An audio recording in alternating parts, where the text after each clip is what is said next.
प्रभु का धन्यवाद करती हूँ इस सुंदर समय के लिए, उसकी संगति के लिए, उसकी करुणा और दया के लिए, हर एक आशीष और बरकत के लिए जो उसने हम पर दी है। धरती पर जिंदा हैं और हमेशा उसका नाम लेते रहते हैं और एक दूसरे के साथ इस तरह से संगति करते हैं कि आप भी सुने और मैं भी आप परमेश्वर के वचनों को आप तक पहुँचाऊँ। तो प्रभु यीशु मसीह के वसीले से मांगते हैं, आमीन। आज हम उत्पत्ति की किताब में से ही बात करेंगे और ये पार्ट 3 है। और उत्पत्ति की किताब 4 अध्याय 1 से 24 तक आप पढ़िए तो आप बहुत अच्छे से समझ सकते हैं। जब परमेश्वर यहोवा ने आदम और हव्वा को बनाया और उनको अदन के बगीचे में ले गए और अपनी सांस उनके नाखूनों में फूंक दी और वो जिंदा हो गए। और परमेश्वर उनसे शाम के समय मिलने आता था और जब उन्होंने उसका हुक्म नहीं माना, जिस पेड़ के फल को खाने के लिए मना किया था वो खाया और सांप ने ये बातें जो हवा थी उसको भरमाया और हवा ने अपने पति को भी दिया, तो परमेश्वर ने उनको निकाल दिया और एक बहुत बड़ी सज़ा उनको दी। आप इसे पढ़िए। और जब वो पृथ्वी पर रहने लगे तो 2 उनके बेटे हुए। एक का नाम हाबिल था जो भेड़ बकरियां चराता था और दूसरे का नाम कैन था जो किसान का काम करता था, यानी कि खेती बाड़ी करता था। और दोनों ही अपनी भेंटों को लेकर परमेश्वर यहोवा के सामने जाते हैं और परमेश्वर को भेंट चढ़ाते हैं। हाबिल अपनी भेंट में से भेंट को चढ़ाता है, जो बकरी और जो भी उसके पशु थे उनमें से उनके पहले जो बच्चे हुए थे उनको लेकर जाता है। उसकी चर्बी और पशु बलि और मेल बलि परमेश्वर को चढ़ाता है और परमेश्वर उससे बहुत खुश होता है और उसकी भेंट को वो कबूल कर लेता है। लेकिन कैन अपनी जो फसल उगती है उसकी पहली उपज लेकर परमेश्वर के सामने जाता है। तो परमेश्वर यहोवा कहते हैं, कैन तेरा मन अच्छा नहीं है, अगर तेरे मन में भला हो तो मैं इस भेंट को भी ग्रहण करूँगा, वरना मैं नहीं करूँगा। और कैन जो है इस बात को देखकर और सुनकर तकलीफ में आ जाते हैं और वो कुछ नहीं बोलते।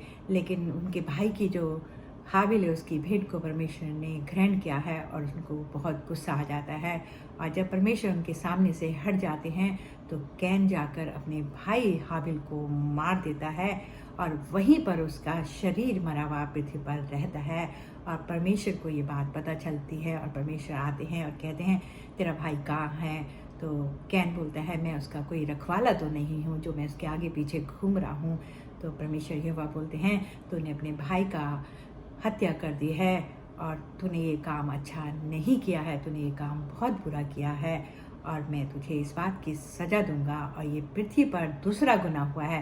पहला गुनाह आदम और हव्वा ने किया फल खाकर, और दूसरा गुनाह उन्हीं के बेटे कैन ने किया अपने भाई को मार के। उस समय पृथ्वी पर कोई भी मनुष्य नहीं थे, आदम हव्वा और उसके ये बेटे थे। और परमेश्वर कैन को कहते हैं, तू हमेशा भागता रहेगा और ज़िंदगी भर तू भागता ही रहेगा और कोई भी तेरी मदद नहीं करेगा।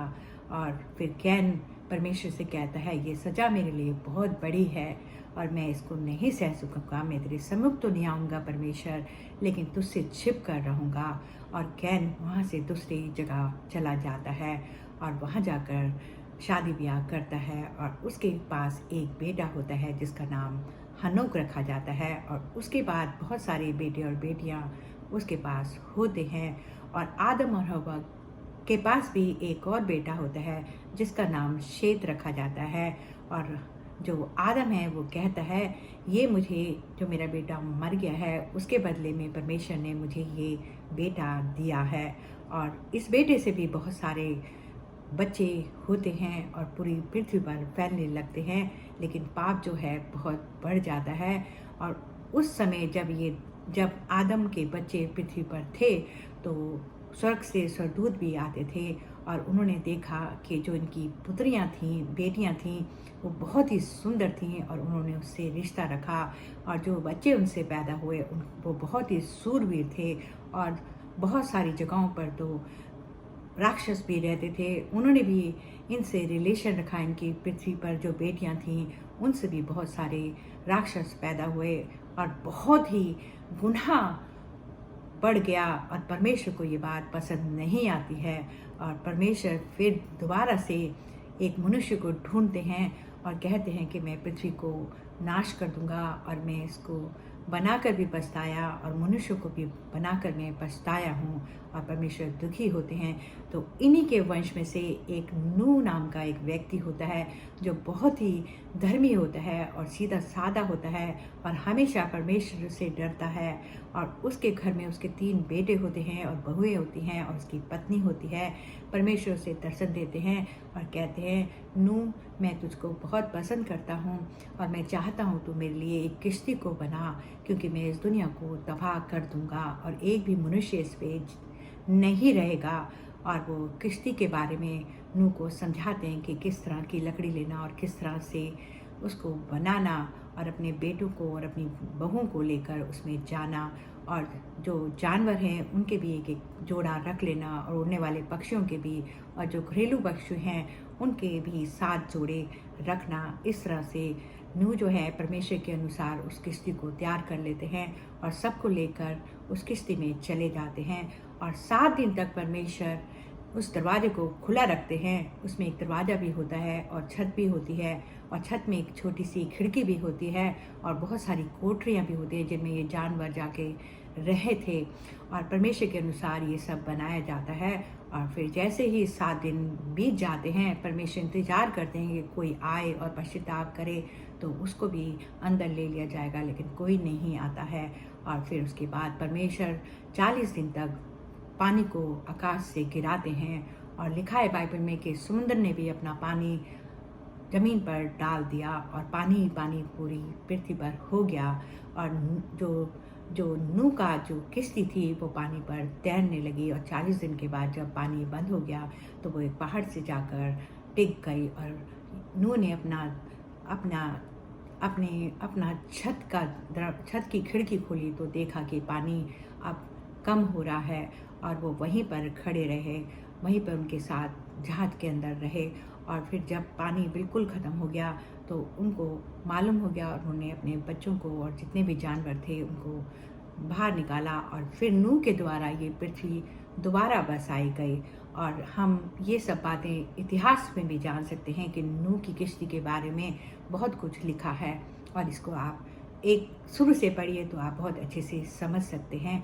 तो किस तरह से पृथ्वी को बचाया गया और किस तरह से परमेश्वर ने आदम और हव्वा को भी बनाया और सारे पक्षियों को भी बनाया, और आज भी वो कुदरत के पिता हैं। आज भी वो चाहते हैं कि हम सब बचें, क्योंकि पृथ्वी जो है अब बहुत पाप में भर चुकी है, और परमेश्वर तो इसको तबाह नहीं करेंगे लेकिन अपने प्रकोप जरूर इस पृथ्वी पर भेजेंगे, और इतने भारी प्रकोप होंगे कि पृथ्वी का हर व्यक्ति घबरा जाएगा। और ये जो पृथ्वी है नाश होएगी, जो आप प्रकाशित वाक्य में इसमें पढ़ सकते हैं। हमने प्रकाशित वाक्य के बारे में भी वीडियो बनाई है, और 1 पार्ट से 9 पार्ट तक ये वीडियो बनी है, आप उसे ज़रूर देखिए। और परमेश्वर से डरिए और जागते रहिए, प्रार्थना करते रहिए, परमेश्वर को पुकारिए, तो परमेश्वर भी आपके पास आएगा, और सदैव वो अपने लोगों के साथ रहता है जो उनकी बातों को मानते हैं।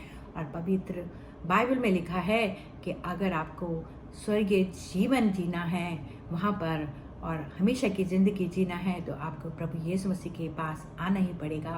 और प्रभु यीशु मसीह के द्वारा ही हम उसके जो पिता परमेश्वर यहोवा हैं उनसे मिल सकते हैं, क्योंकि सारे अधिकार परमेश्वर ने अपने बेटे को दे दिए हैं, और बेटा ही सब चीज़ का मालिक है, और वो जल्द आने वाला है। तो प्रभु यीशु मसीह के वसीले से मांगती हूँ, आमीन।